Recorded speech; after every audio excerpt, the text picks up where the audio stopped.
c'est ton corps est le temple du Saint-Esprit. Amen. Amen. Ton corps est le temple du Saint-Esprit. Nous lisons Exode chapitre 25 au verset 30.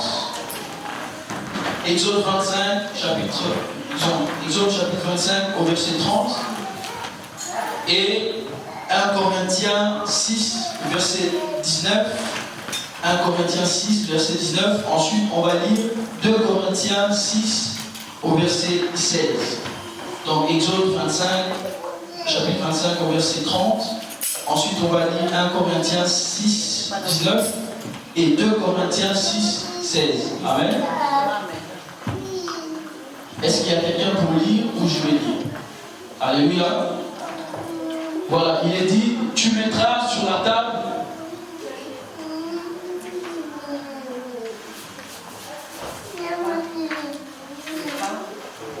Amen. Oui, tu mettras sur la table. Non, ce n'est pas le verset. Je vais aller voir.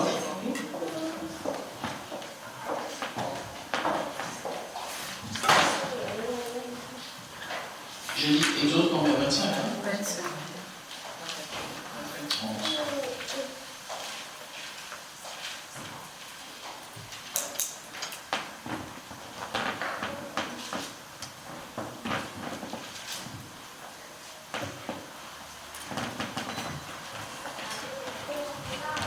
Voilà, c'est l'Exode 25 au chapitre 8. Excusez-moi. Exode 25, chapitre 8. Exode chapitre 25. Voilà, je viens en Jésus. Exode chapitre 25 au verset, à partir du verset 8. Voilà. Je viens en Jésus. Amen. Ils feront une arche de bois d'acacia. Sa longueur sera de 2 coudées et demi, sa largeur d'une coudée et demie, et sa hauteur d'une coudée et demie. Tu la couvriras à l'or pur, tu la couvriras en dedans et en dehors, et tu y feras une bordure d'or tout autour. Tu fondras pour elle 4 anneaux d'or. C'est bon? Vous lisez quel verset? Exode 25, 8, hein? Oui. Oui, verset 8. Oh, je commence. Ils me feront un sanctuaire et j'habiterai au milieu d'eux. Amen. Vous serez les tabernacles et tous ces ustensiles d'après le modèle que je vous ai montré. Amen. Donc on va lire rapidement 1 Corinthiens chapitre 6 au verset 19. 1 Corinthiens 6, verset 19. Alors, 1 Corinthiens chapitre 6, verset 19. Amen. La Bible dit ceci. Ne savez-vous pas que votre corps est le temple du Saint-Esprit qui est en vous, que vous avez reçu de Dieu et que vous ne vous appartenez point à vous-même, car vous avez été rachetés à un grand prix. Glorifiez-vous donc dans votre corps et dans votre esprit qui appartient à Dieu. Amen. Donc on va lire encore 2 Corinthiens chapitre 6 au verset 16. 2 Corinthiens chapitre 6, le verset 16. Voilà, 2 Corinthiens chapitre 6, verset 16. Quel rapport y a-t-il entre le temple de Dieu et les idoles? Car nous sommes le temple du Dieu vivant. Comme Dieu l'a dit, j'habiterai et je marcherai au milieu d'eux. Je serai leur Dieu et ils seront mon Amen. peuple. Alléluia. Est-ce qu'on peut acclamer la parole de Dieu? Acclamons très fort au Seigneur. Voilà, comme je disais, mon thème, c'est ton corps est le temple du Saint-Esprit. Alléluia. Amen. Et par définition, un temple est un lieu de culte, un espace sacré ou saint construit à l'origine pour le culte national. Alléluia. Amen. Donc, un temple, par définition, c'est un espace sacré ou saint construit à l'origine pour le culte national. Alléluia. Amen. Ici, le Seigneur m'a conduit de vous parler, de partager avec vous sur ce thème qui est très important Et moi, je crois, on va vraiment irriter, je crois au plus profond de moi que Dieu va faire quelque chose dans nos vies. Alléluia. Non seulement dans votre vie, mais également dans ma vie. Alors, pourquoi Dieu a créé l'homme? Ça, c'est une question. Pourquoi Dieu a créé l'homme? Ça, c'est ma première question. Et pourquoi Dieu a-t-il ordonné la construction du temple? Pourquoi Dieu a-t-il ordonné la construction du temple? Donc, la raison se trouve dans Exode chapitre 25, que papa vient de lire. Exode 25 au chapitre 8. Ils me feront un sanctuaire et j'habiterai au milieu d'eux. Alléluia. Voici la raison. Le Seigneur a dit, vous allez créer un temple. Vous allez faire selon le modèle que je vais vous montrer. Mais la raison était simple. Dieu voulait habiter au milieu de son peuple. Alléluia. Est-ce que nous sommes là? Amen. Vous allez voir que ce message est vraiment exceptionnel. Alléluia. Et Dieu va encore nous faire du bien. Et je me disais, pourquoi Dieu a créé l'homme? Parmi les raisons pour lesquelles Dieu a créé l'homme, il y a ce besoin de communier, ce besoin de partage, d'avoir une relation avec l'homme. Alléluia. Et nous allons voir dans Genèse au chapitre 3 au verset 8, à partir du verset 8 à 9, il est dit, Genèse 3, 8 à 9, il est dit, alors ils attendirent la voix de l'Éternel qui parcourait le jardin vers le soir, et l'homme et sa femme se cachèrent loin de la face de l'Éternel, au milieu des arbres du jardin. 9. Mais l'Éternel Dieu appela l'homme et lui dit, où es-tu? Alléluia. Ici on peut voir un Dieu qui vient vers l'homme. Vous savez, Dieu, il est celui qui fait toujours le premier pas. Alléluia. Lorsque nous étions pécheurs, il a fait un pas. Il a donné Christ, selon la Bible. Il a donné son Fils pour nous. Dieu a donc fait un pas. Et dans ces jours-là, il vient comme tous les soirs. Il vient comme tous les jours rencontrer l'homme. Puisque Dieu, son besoin, lorsqu'il a créé l'homme, n'était pas tout simplement de voir l'homme cultiver la terre, de voir l'homme donner les noms aux animaux. Alléluia. Ou de voir l'homme avec sa femme. Bien que l'homme n'était plus seul, mais Dieu était toujours intéressé par l'homme. Alléluia. Est-ce que nous sommes là? Dieu, il avait toujours besoin de venir et de parler à l'homme. Alléluia. Il vient comme tous les jours rencontrer Adam et sa femme. Il dit, où es-tu? Mais comme Adam venait, nous n'avons pas dit, on ne va pas lire, il vient rencontrer l'homme, il lui dit, où es-tu? Mais l'homme, comme il savait qu'il venait de pécher, qu'est-ce qu'il fait? Il se cache. Il se cache et il a honte de la présence de Dieu. Mais le Seigneur vient. Lui qui est Dieu, il sait que l'homme vient de commettre une bêtise. Il ne vient pas avec un fouet comme ça, mais avec une douceur d'abord. Où es-tu?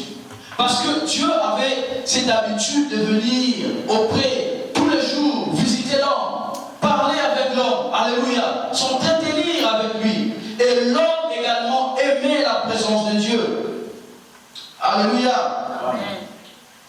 Et nous allons voir que l'homme va se cacher.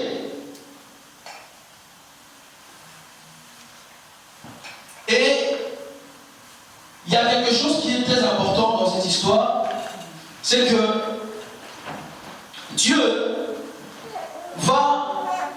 il ne va pas punir l'homme directement, mais dans sa souveraineté, il va élaborer un plan. Donc Dieu va concevoir un plan. Comment il peut ramener l'homme à lui? Alléluia. Parce que le souhait de Dieu était l'homme. Amen. Dieu a des anges. Dieu a des anges. La nature, le ciel, la terre, tout ce que nous voyons appartient à qui? À Dieu. En réalité, il n'avait pas besoin de celui-ci. Mais Dieu vient encore le trouver. Parlons un peu du temple. Là, j'ai un peu relaté l'histoire. Pourquoi? Je disais pourquoi Dieu a créé l'homme. Je disais que Dieu, son objectif, ce n'était pas tout simplement de venir, de laisser l'homme conduire des troupeaux, cultiver la terre. Mais l'objectif de Dieu était de communier avec l'homme. Amen. Et je vais parler maintenant de cet aspect, puisque mon thème consiste à parler du temple. Le corps, notre corps est le temple du Saint-Esprit. C'est quoi le temple?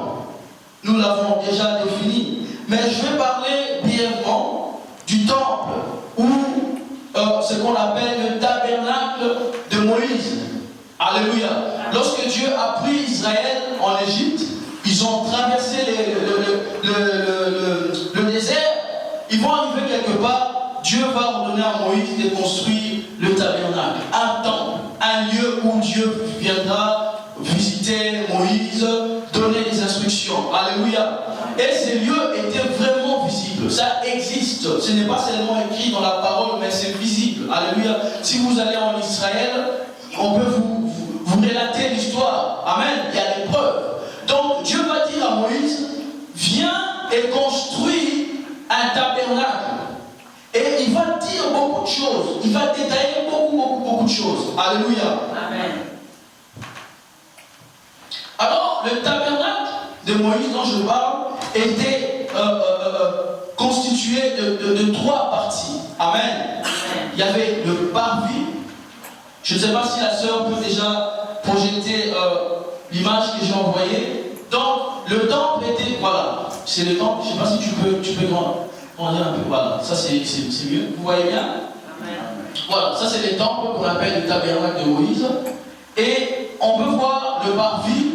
C'est là où vous voyez un peu une espèce de feu, là, quelque part au milieu. C'est là qu'on donnait les offrandes. On venait avec les animaux et on les sacrifiait, soit pour le pardon du péché, soit pour les actions de grâce. Et quelque part, vous voyez un temple et la nuée. Vous savez, on a quelque chose comme la nuée, là.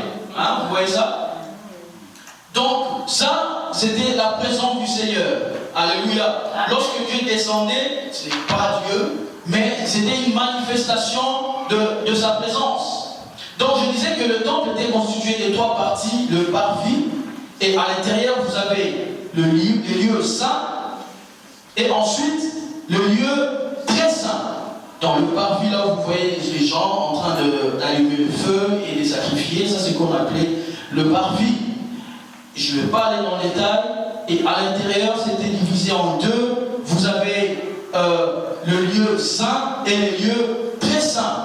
Alors, dans les lieux très saints, il n'y avait que le souverain sacrificateur. Parce que lorsque Dieu a institué la chose, il a placé des sacrificateurs. Mais comme leur chef, il a placé le souverain sacrificateur. L'objectif de ces souverains sacrificateurs était quoi? De partir une fois. Donc ça veut dire que l'année, une fois, il entrait dans les lieux très saints. Donc il y a les lieux saints et les lieux très saints. On appelle ça aussi les lieux saints et saints. Alléluia. Et une fois seulement, il entrait là pour offrir à Dieu des sacrifices pour le peuple, mais également pour lui-même.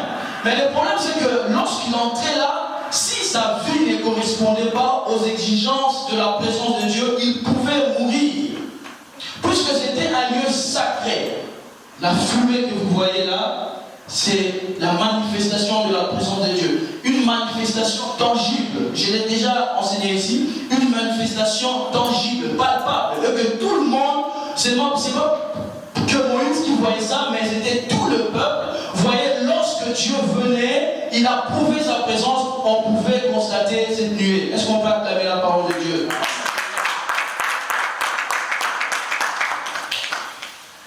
Alléluia. Le Seigneur est bon. Est-ce que vous comprenez ce que je suis en train d'enseigner avant que j'aille un peu loin? Amen. Alléluia. Donc je disais, je répète encore, dans les temples, il y avait le parvis, là où on sacrifiait, et à l'intérieur, il y avait les lieux saints et les lieux très saints. Amen. Amen.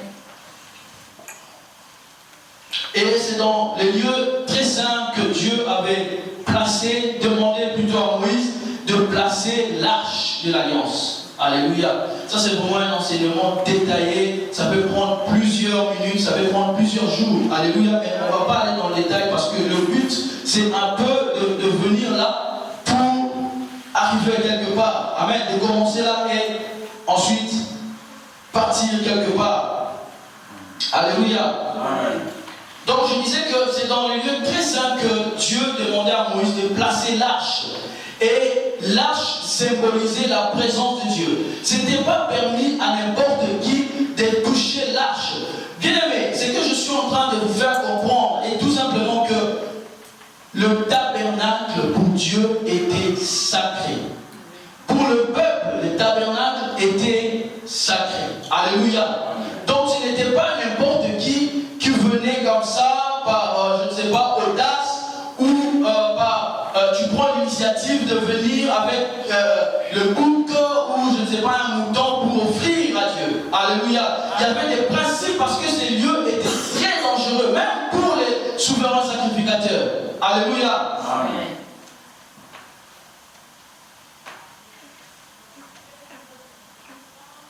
Et si on lit par exemple 2 Chroniques chapitre 7 au verset 1er, papa, est-ce que vous pouvez lire 2 Chroniques chapitre 7 au verset 1er, s'il vous plaît.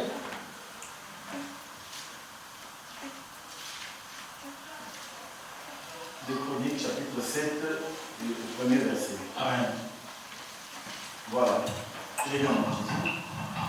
Lorsque Salomon eut achevé de prier, le feu descendit du ciel et consuma l'holocauste et les sacrifices, et la gloire de l'Éternel remplit la maison. Alléluia. Alléluia. Pourquoi lui continuer un peu? Les sacrificateurs ne pouvaient entrer dans la maison de l'Éternel, car la gloire de l'Éternel remplissait la maison de l'Éternel. Alléluia. Tous les enfants d'Israël virent descendre le feu et la gloire de l'Éternel sur la maison, et ils s'inclinèrent le visage contre terre sur le pavé, se prosternèrent et louèrent l'Éternel en disant: car il est bon, car sa miséricorde dure. Alléluia. Amen. Amen. Acclamons encore la parole du Seigneur. Donc ici, on voit plus tard, puisque Moïse a commencé par ces temples qu'on appelait tabernacle, lorsque le peuple s'est déplacé, on démontait aussi les temples et on s'est déplacé avec ça. Alléluia. Mais ici, plus tard, l'enfant de David qui était roi, son enfant Salomon va construire maintenant un bâtiment pour le Seigneur. Alléluia. Amen. Et le jour de l'inauguration, qu'est-ce qui va se passer? Lorsqu'il fait la prière, à la fin, la présence de Dieu se manifestait dans le temple. Alléluia. C'était les signes pour eux que Dieu approuvait ces lieux. Amen. Amen. Est-ce qu'on est là? Amen. Est-ce que nous comprenons ce message? Amen. Donc, Dieu approuve le temple en manifestant sa présence. Alléluia. Et si on regarde un peu plus loin, on voit que les sacrificateurs qui travaillaient dans le temple ne pouvaient plus rester tellement que la présence de Dieu était tangible. Alléluia. Amen. Amen. C'est pourquoi certaines personnes, ils n'ont pas, disons, ils n'ont pas encore expérimenté la présence de Dieu. Ils peuvent douter lorsque on voit une autre personne en train de parler soit en langue ou on voit une manifestation. On est parfois un peu réticent ou on doute. On pense que la personne fait exprès. Non. La présence de Dieu est réelle. Alléluia. Amen. Je l'ai toujours. Moi, la première fois, le Seigneur m'a fait grâce. Pour la première fois, j'ai expérimenté cette présence. Le pasteur qui priait, c'était en Afrique, le pasteur qui priait pour nous, il avait un micro avec fil, donc il ne pouvait pas se déplacer pour aller loin. Alléluia. Amen. Donc, il faisait juste une prière en distance. Et moi, j'étais comme là, moi, il est assis. Et lui, il était plus ou moins quelque part ici. Et il priait. Alléluia. Amen. Et je sentis en moi, pour la première fois, la présence du Seigneur. Amen. Amen. Et elle était tellement forte que je me suis retrouvé par terre. Et je ne savais pas ce que je faisais là. Amen. Mais je voyais seulement des gens qui priaient pour moi. Alors, je ne sais pas si je sais quoi. Mais ils étaient là autour de moi. Le feu, le feu, le feu. Je ouvre mes yeux un peu. Je suis à l'église, toujours. Amen. Amen. Donc, c'est présent jusqu'aujourd'hui. Lorsque les gens disent, ah, quand on prie pour quelqu'un, les gens qui tombent là, c'est faux. Non, Dieu me voit. Moi, ces jours-là, je n'ai pas choisi de tomber. Moi. Et le pasteur, il ne m'a même pas poussé comme certains le font. Maintenant, c'est terrible. Un pasteur, pour que tu tombes, soit il te pousse, ou il te fait des prises et des choses comme ça pour que tu tombes. Alléluia. Amen. Et là, ce jour-là, le pasteur, il a tout simplement prié. Et moi, j'ai expérimenté. Et au temps de Salomon aussi, lorsqu'il finit de consacrer le temple, la présence du Seigneur se manifestait. Amen. Amen. Dans l'histoire, nous avons, jusqu'à nos jours en tout cas, nous avons eu 4 temples. Alléluia. Amen. 4. Si on compte les tabernacles de Moïse, qu'on déplaçait à chaque fois. Ensuite, Salomon va également construire le temple pour le Seigneur. Alléluia. Le temple qu'on appelle le temple de Salomon. Après Salomon, il y a Zorobabel. Zorobabel va aussi construire, puisque le temple de Salomon a été détruit, profané, etc. Et le Seigneur va parler à Zorobabel de construire un nouveau temple, en disant que la gloire de la dernière maison, disons, oui, de la deuxième maison, c'est la plus grande. Alléluia.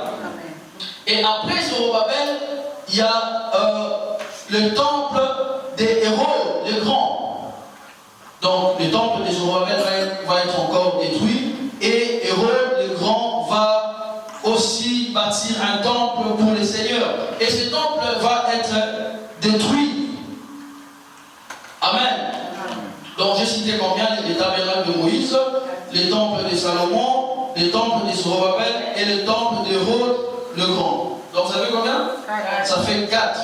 Donc plus tard, il y aura aussi les temples là où l'Antichrist va siéger pour profaner.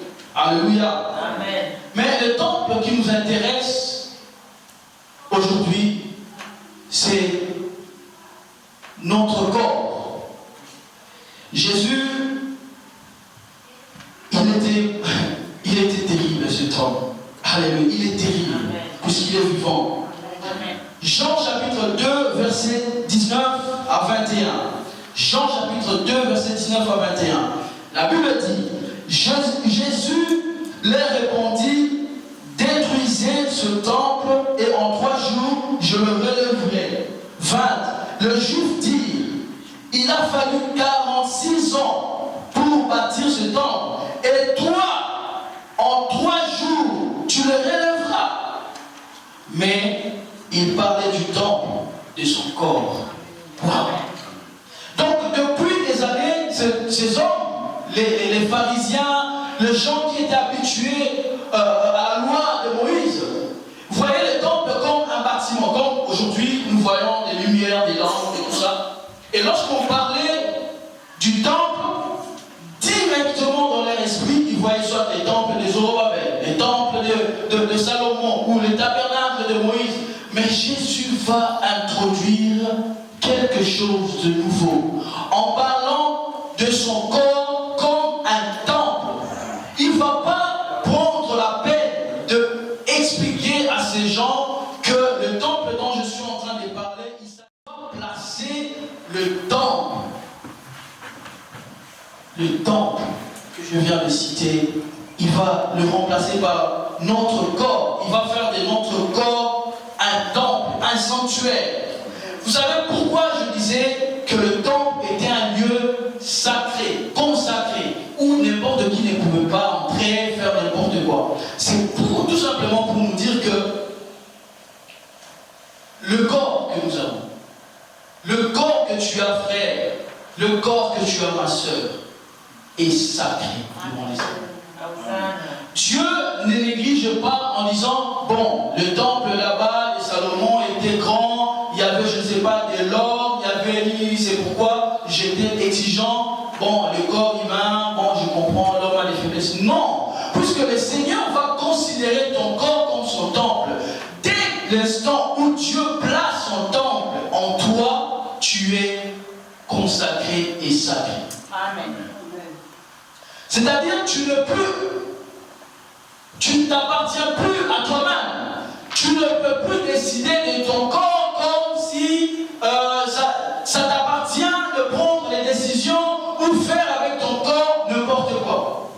Aujourd'hui, les gens, ils vont se prostituer, par exemple. Ils n'ont pas du boulot, ils n'ont peut-être pas des diplômes. Ils vont aller se prostituer en disant, moi, je prends mon corps et je vais faire de l'argent avec. Waouh!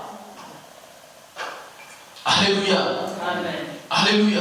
Vous imaginez quelqu'un prend la décision de faire de son corps juste un commerce comme ça, et puis ils ont rapporté bon. Mais Dieu, lorsqu'il regarde un chrétien, un véritable, lorsque Dieu regarde un enfant de Dieu, il voit en lui un temple. Un temple consacré, un temple sacré. Alléluia. Et comme dans le parvis, j'ai cité qu'il y avait trois parties, disons dans le temple, je disais qu'il y avait trois parties, le parvis, le lieu saint et le lieu très saint. Dans l'homme, on peut retrouver également ces trois parties, puisque l'homme est composé de, ce qu'on peut citer,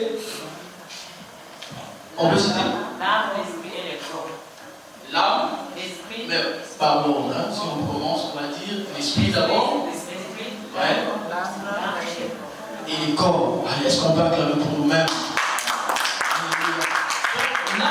L'homme, pardon, est composé aussi de trois parties, l'esprit, son âme et son corps. L'esprit qui correspond au lieu très saint.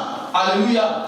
Et son âme, l'âme correspond au lieu saint. Et le corps au parvis. Alléluia.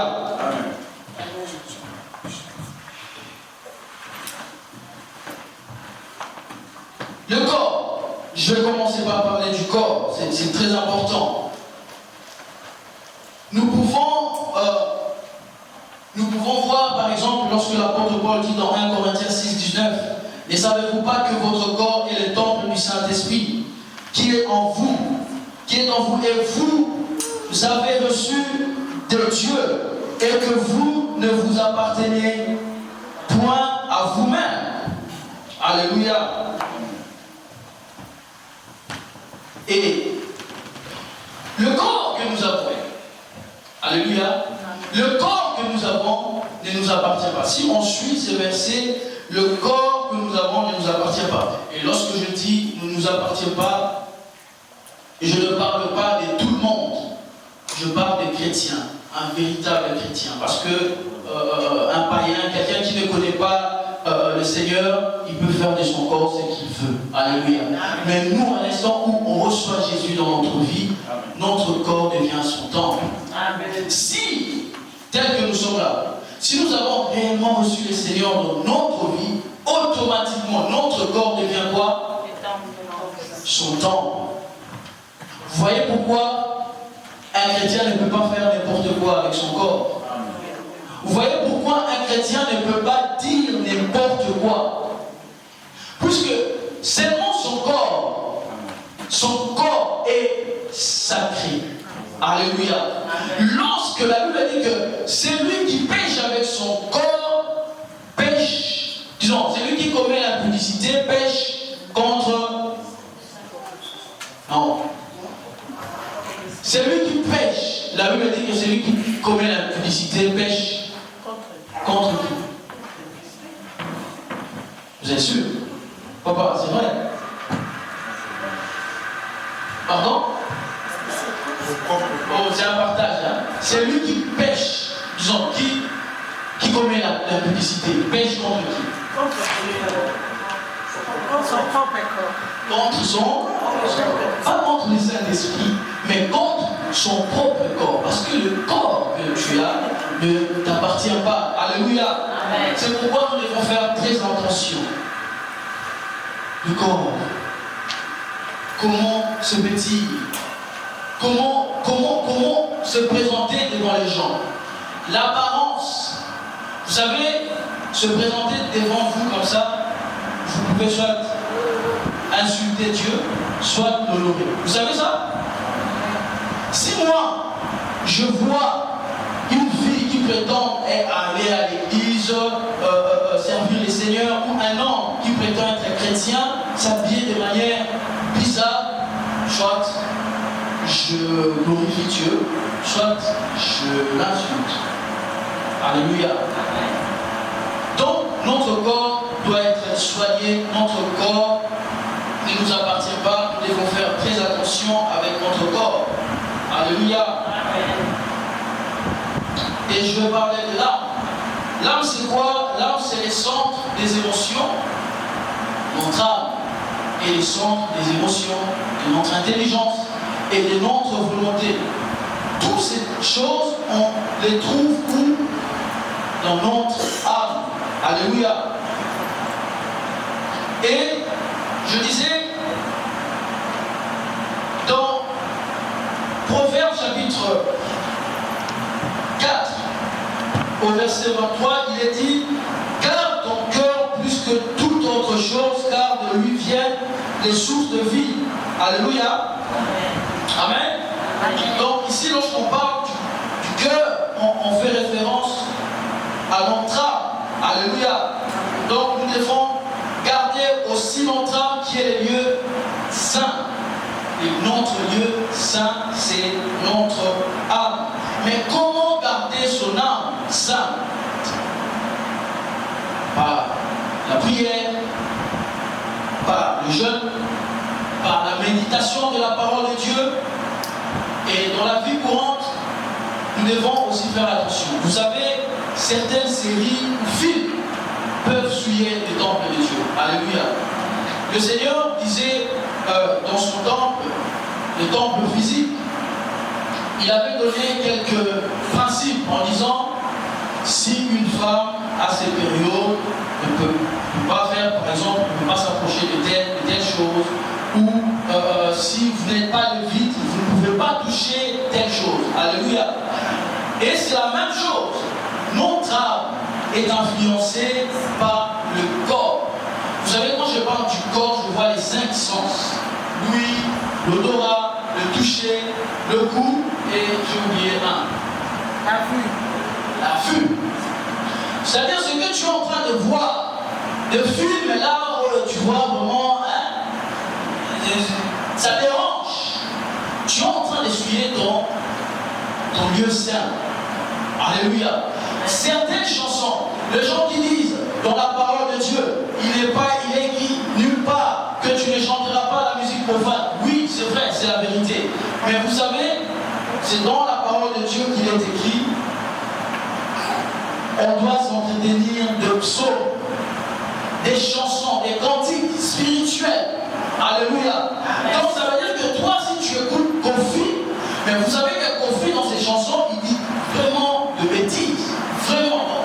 Moi aussi, j'écoutais Kofi, et on écoute Kofi, par exemple, si on passe quelqu'un à la télé ou quoi, on écoute. Mais souvent Kofi, ça c'est juste un exemple, Kofi raconte souvent des bêtises. Même pas souvent, il raconte tout le temps des bêtises dans ses chansons. Alléluia. Alors si toi, ça ne te fait rien, tu penses que ça te fait, parce que souvent c'est comme ça, tu penses que ça ne me fait rien. Moi j'écoute tout simplement, je ne connais pas la publicité.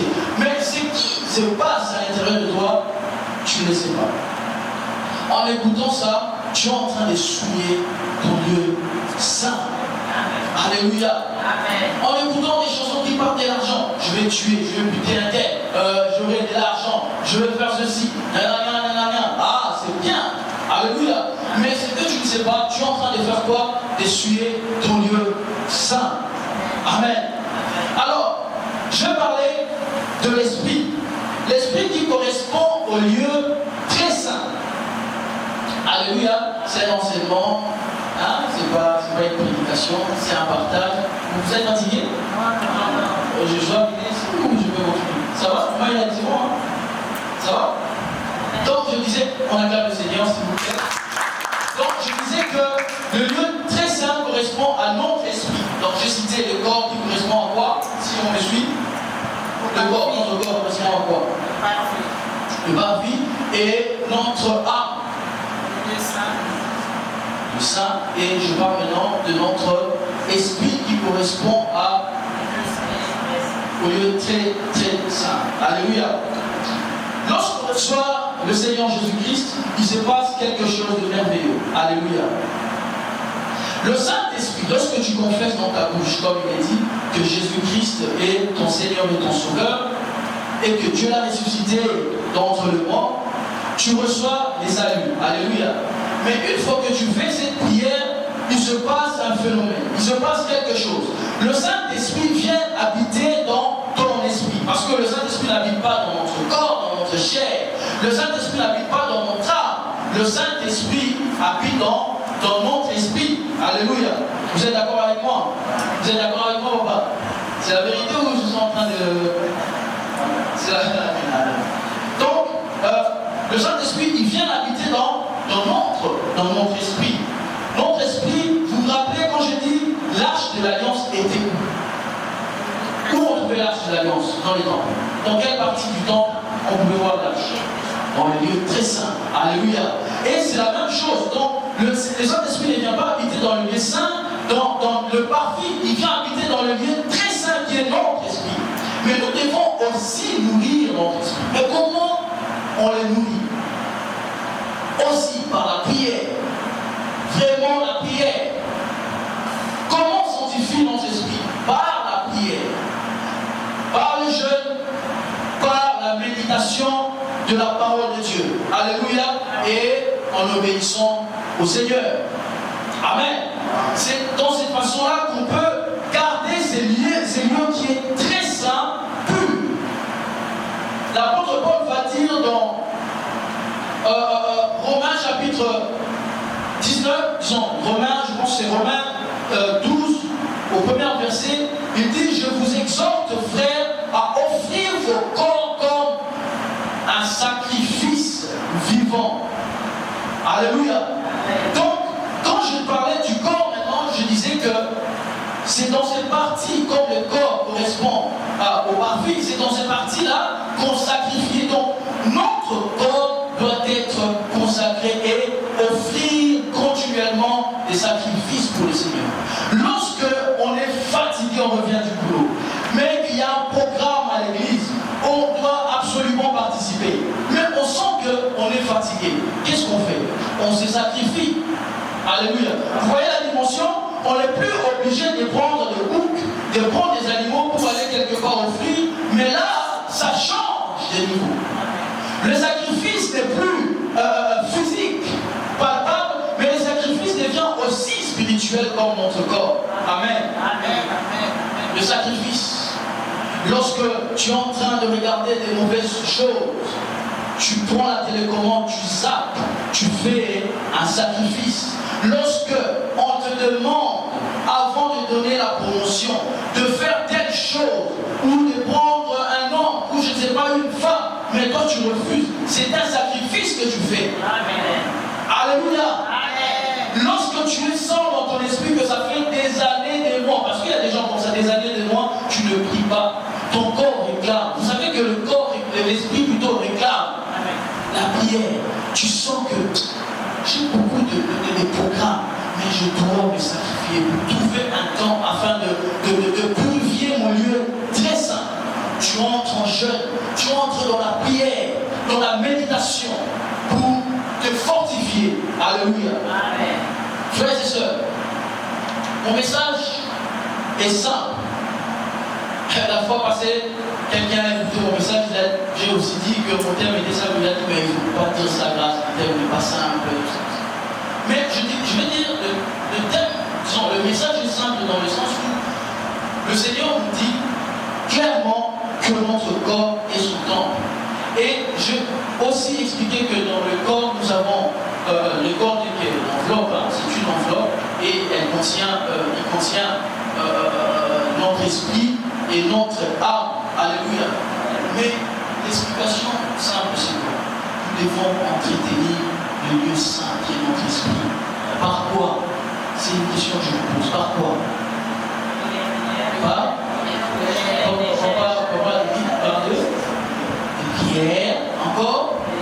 Les jeunes, encore, obéissance au Seigneur et notre âme. Par quoi on doit l'entretenir? Aussi par la prière. Aussi par la prière, méditation. Amen, ça c'est pas mal. Et notre corps. Comment on doit se sacrifier pour Dieu? Comment on peut être un sacrifice pour Dieu? Allô? Déjà de prière. Ah, quand quelqu'un te fait du mal et que tu as les droits d'haïr cette personne, mais tu fais le sacrifice de pardonner, c'est aussi un sacrifice. Vous savez que ça fait mal, hein? Quelqu'un te fait vraiment du mal et que tu as les droits même de... Je ne veux pas dire c'est bon, mais tu as vraiment les droits de l'insulter. Mais tu dis, je te pardonne. Vous voyez comment c'est ça? Si aujourd'hui les seigneurs nous demandaient d'aller encore en Israël parce qu'il y a un temple, si on commet un péché d'aller sacrifier, là-bas il y a la guerre actuellement. Ça veut dire qu'on va rester ici en Belgique pendant un an, on va pécher, tourner, en attendant que la guerre finisse là-bas. Mais Dieu va simplifier les choses. Est-ce que nous comprenons ce que c'est? Dieu va simplifier les choses. Alléluia. Amen. Notre corps et son temple. Alléluia. Amen. Et maintenant, je veux faire quelque chose que je sens convaincu dans mon cœur. Je dis que avant qu'on reçoive le Saint-Esprit dans notre corps, disons, dans notre vie, nous devons faire là pour faire quelque chose. Je le vais citer. Le Saint-Esprit ne vient pas parce qu'on t'a amené à l'église par tes parents, ou que ça fait des années que tu fréquentes l'église où tu sers le Seigneur dans un département ou autre. C'est pas comme ça qu'on reçoit le Saint-Esprit. Alléluia. Ce n'est pas parce que tes parents sont chrétiens que tu reçois réellement le Saint-Esprit. Voici comment on reçoit le Saint-Esprit. On va lire, je suis à la fin, Romains 10, 9, Romains chapitre 10, au verset 9 jusqu'à 10.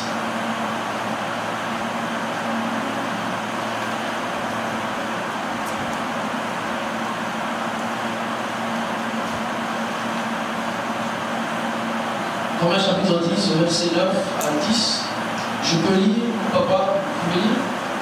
Si tu confesses de ta bouche le Seigneur Jésus-Christ, et si tu crois dans ton cœur que Dieu l'a ressuscité des morts, il sera sauvé. Tu seras sauvé. Car c'est en croyant du cœur qu'on parvient à la justice, c'est en confessant de la bouche qu'on parvient au salut, selon ce qui est dit dans l'Écriture.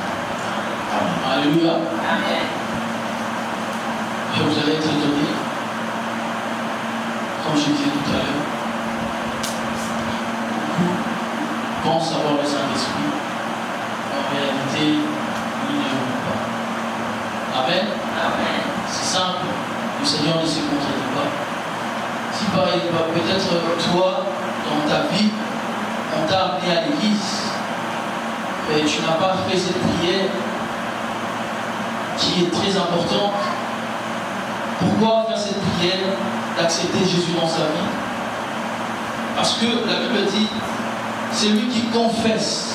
Je l'ai encore dit, confesser, on ne confesse pas dans son cœur. On confesse en faisant on parle. Alléluia. On dit quelque chose. Alléluia. Lorsque tu confesses Jésus, tu dis, soit publiquement, tu peux aussi le faire dans ta chambre, mais il est très important de dire, Seigneur, je crois en toi, tu es le Fils de Dieu, tu es mort à la croix pour moi, tu as pris mes péchés, je vais faire de toi mon Seigneur et Sauveur. Ne méprisons pas le Saint-Esprit lorsque nous ne comprenons pas les choses, demandons plutôt à Dieu. Alléluia. Écoutez ce que la Bible dit, je finis. La Bible dit que ne méprisez pas les prophéties. Je cite que les prophéties. Ne méprisez pas les prophéties, mais faites quoi? Examinez toutes choses selon la parole de Dieu. Alléluia. Même le Seigneur lui-même il dit, ok, vous avez le don de la prophétie, mais il ne faut pas tout rejeter. plutôt vérifier sur base de la parole de Dieu si ça correspond. Alléluia. C'est pourquoi je vous dis, ne méprisons pas le Saint-Esprit. Il est capable de faire beaucoup de choses au milieu de nous. Alléluia. Il est capable de faire au-delà de ce que nous pensons et imaginons. Que ce nom soit béni. Amen.